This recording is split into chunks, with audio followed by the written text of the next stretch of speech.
What's up? What's up? It's your boy Chris Lee, and this is another episode of Blurred Talk. Now, if you like anything that's dealing with gaming, anime, cartoons, pop culture, comic books, sports, music, anything that's related around just simple nerd talk or blurred talk, if you would say, this is the place to be. It's your boy Chris Lee. Make sure you hit that like and subscribe button for more content. If you want to just see me rant or just talk about some of my stuff that I hold near and dear to me as far as pop culture or things that have shaped me as being a blurred. So as you're sitting here or as you're watching, you see something in the background that looks a little off, a little weird, and you're asking yourself, what is exactly I'm looking at? Oh, this here? Oh, this is Death Stranding Director's Cut, PlayStation exclusive. But is there something on the screen, PlayStation fans, that you see that's a little off? I'm gonna just let you pick. You can play Blue's Clues. Show me a clue that you see that's out of place. I'll move out the way. Would it be this X? Is that an XS? Is that Series XS? Is that Xbox? What is going on? Why is this game on Xbox? Why are we looking at Death Stranding, one of PlayStation's most arguably most celebrated games of recent years? One of the biggest games of recent years, director's cut even, on the Xbox. What is happening? What does this mean? What does this mean for the gaming future? What does this mean for the future of platform exclusives? What is happening? I'm here to help you with that. So, with that being said, I'm a PlayStation fan first, but I've learned to fall in love with the Xbox. And the Xbox has been nothing but phenomenal to me. I wake up this morning and I notice I'm about to play Call of Duty Black Ops, which is also on Game Pass. Shout out to Game Pass, man. Y'all cooking right now. I'm all for it. But I noticed a PlayStation title on the Xbox. I'm like, hold up. I got both. I got the P5. I got the Series X. I'm like, did I accidentally cut on the P5? Because, I don't know. But no, this is Xbox. So what's happening? So do a little research and find out that PlayStation is returning the favor to Xbox. And I know y'all probably asking yourself, well, what does this mean exactly for exclusive on PlayStation? Because we as PlayStation fanboys hold our exclusives near and dear. We hold them tight like Smeagol holding his precious. Well, what it means is they only returning the favor because Xbox originally didn't lend out games like Sea of Thieves. They didn't lend out games like Hi-Fi Rush. I think I'm saying that right. And they also open up the avenue for games in the future, such as you have games like Indiana Jones, the new Indiana Jones IP that's coming out later this year. It's going to be 1 year time exclusive on the Xbox, but it then will be shared or as a multi-platformer on the PlayStation that year after that year is exhausted or expired. So then what does that mean for the console war? Because as you know, the console war has been a community within itself, where you have people on the PlayStation side ragging Xbox for still using Duracell batteries in this era of gaming, where you can just simply use Type-C, just plug it up to your controller, rechargeable controllers, and then Xbox saying PlayStation don't support their fans, where's their version of Game Pass, and just that and the third. So it could go all day long. It can go all day long. There's no real winner in the gaming, in the console wars. The only winners are the people who are enjoying their consoles. Those are the true winners, and especially people like myself who just love to love both of them. And because guess what? I have both. I'm happy all around. So, but what that just basically means is, in the future of gaming, PlayStation and Xbox now starting to realize that there's not a lot of money in exclusivity anymore. Like there's not, it used to be, but not anymore. When you got alternative consoles, alternative gaming monitors, such as the Backbone, which is basically like turning your phone or your tablet or your iPad or whatever it is into a gaming handheld console. You have Steam Decks, you have other iterations of Steam Decks, you have the PC community with the modding and all that good stuff. You even got freaking Netflix got gaming now. Can you believe that? Netflix. I played San Andreas on Netflix the other day. That is mind-boggling. You even have Amazon Prime jumped into the gaming community. So it's a lot of different third-party other alternatives with gaming now. And the way the gaming community is moving, especially the mobile gaming community, is where people are starting to move away from consoles and find something more of a convenience of having these other said parties.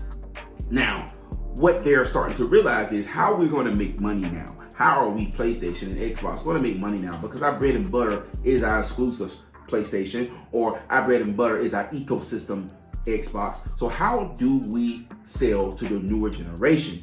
So what they're starting to realize is maybe, just possibly, if we share our gaming content amongst each other. So now it's seeming to be the unthinkable is taking place. I'm talking about something you didn't think will even possibly happen. This is like a moment in history where Goku and Vegeta learned that they need to team up in order to beat Frieza. Or this is a moment in history where you have, you know, two arch enemies realizing that they got to band together in order to take down a bigger threat. And this is what it's becoming. And the bigger threat is, a lot of it is mobile gaming and cloud gaming, and they really got to compete. Although Xbox does have Game Pass on other consoles and other not consoles, but other avenues, but the reality of it is you still have the hardware that you have to sell, right?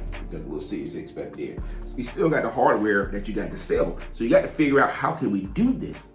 So Xbox, in good faith, share some of their stuff and just crossing fingers that PlayStation will turn the favor. PlayStation will probably be Vegeta in this particular aspect, because PlayStation don't play friends with nobody. They are like a closed ecosystem. It's only them and PC.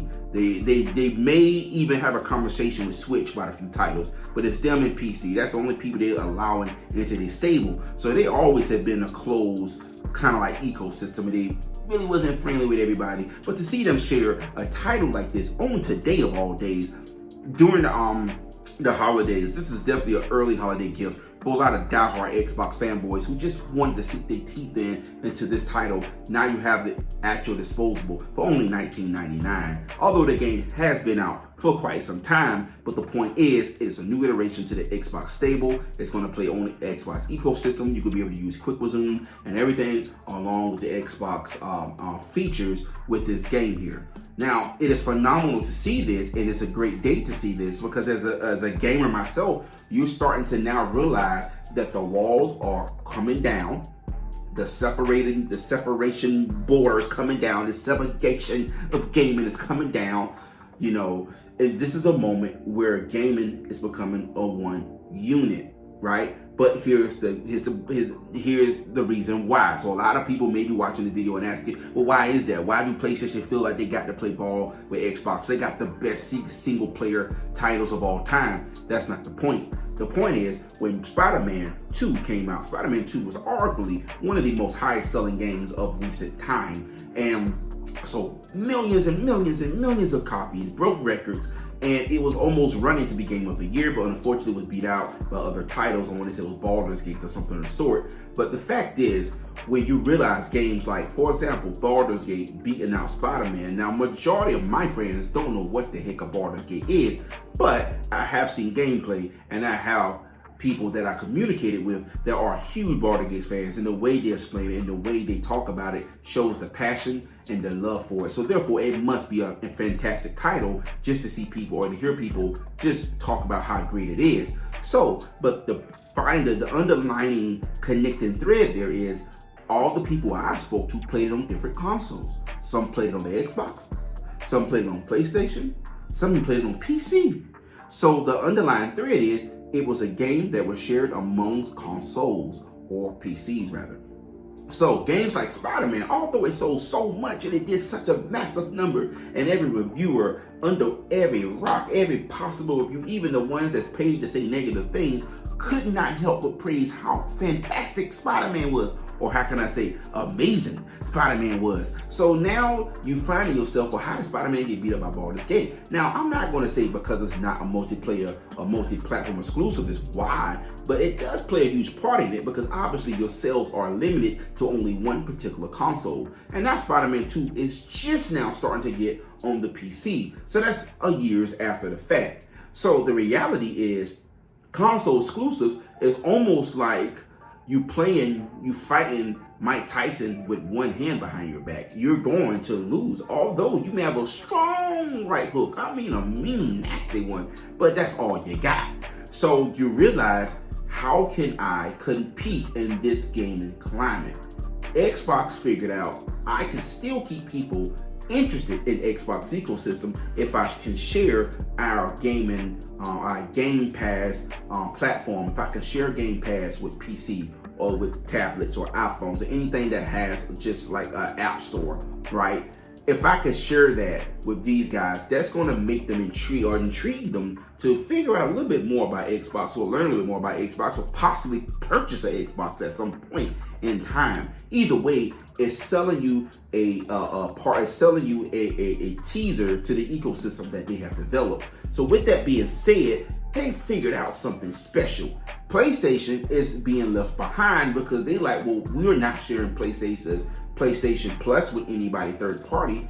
So how exactly can we stay relevant?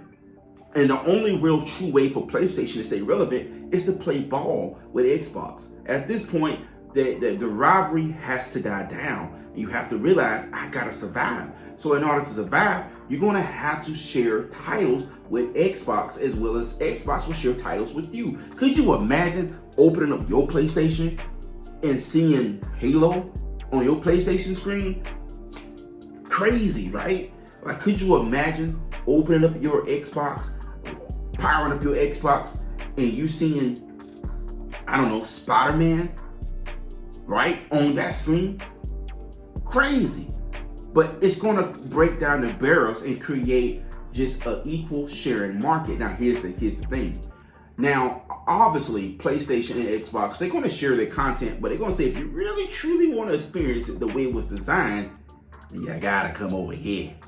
And that's kind of where they're gonna be able to secure their bag for the home team. PlayStation say, hey, you can play Death Stranding on the Xbox, sure, all day, every day, but you're not gonna be able to use the controls the way it was meant to be used, or the adaptive triggers as it was meant to be used. Or Xbox, you may be able to play Halo on the Xbox or PlayStation, but you're not gonna be able to play Halo on the PlayStation as it was meant to be played on the Xbox, for whatever the ecosystem that is built around that. So it's one of those things where, yeah, you can play these titles, but to truly experience, you have to come here. But the reality is, you still getting a taste of the competitor's product and be able to enjoy it on your console without having to get invested into another console. Or maybe you will in the future because you're so sold now. So that's the reality of what gaming is right now. Now, titles that I would love for them to share will be titles such as, I would say, give me something like Forza on the PlayStation and use adaptive triggers there. Now, granted, you do have, what is it? Gran Turismo, but it's good, but it's cool to have a game like Forza in your catalog as well, right?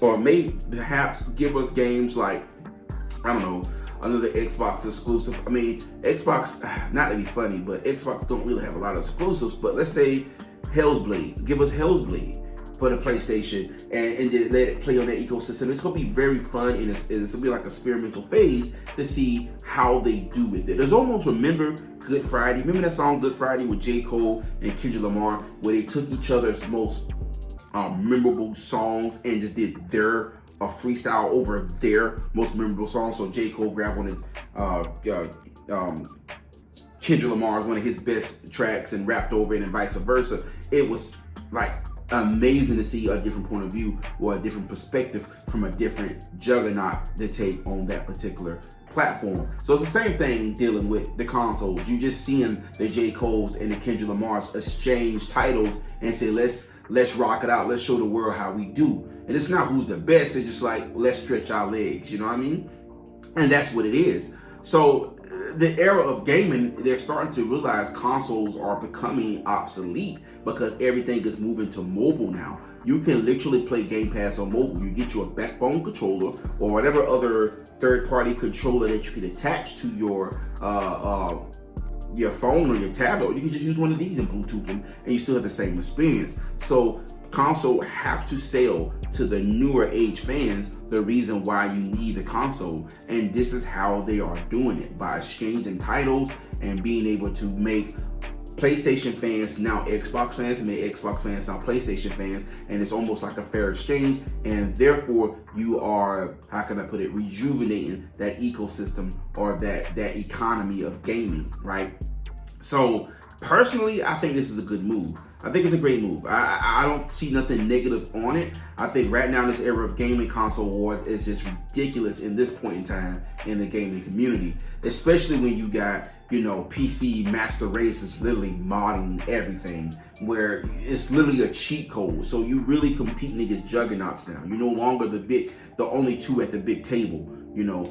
I think it's fantastic. I think it's great to see that. Now, PlayStation, hey, would you be able to see Ghost of Tsushima on the Xbox? I don't know, but that's going to be pretty mean, right? Maybe you see Horizon Dawn. I don't know. You might. Who knows what the future holds? But I'm very interested to see what's to come in the new age of gaming. And hopefully you are too. In the comment section, let me know how you feel about this. Let me know how you feel about these consoles are exchanging titles. What are your thoughts? Is it a good idea? Is it a bad idea? What would you like to see? Let me know. Peace.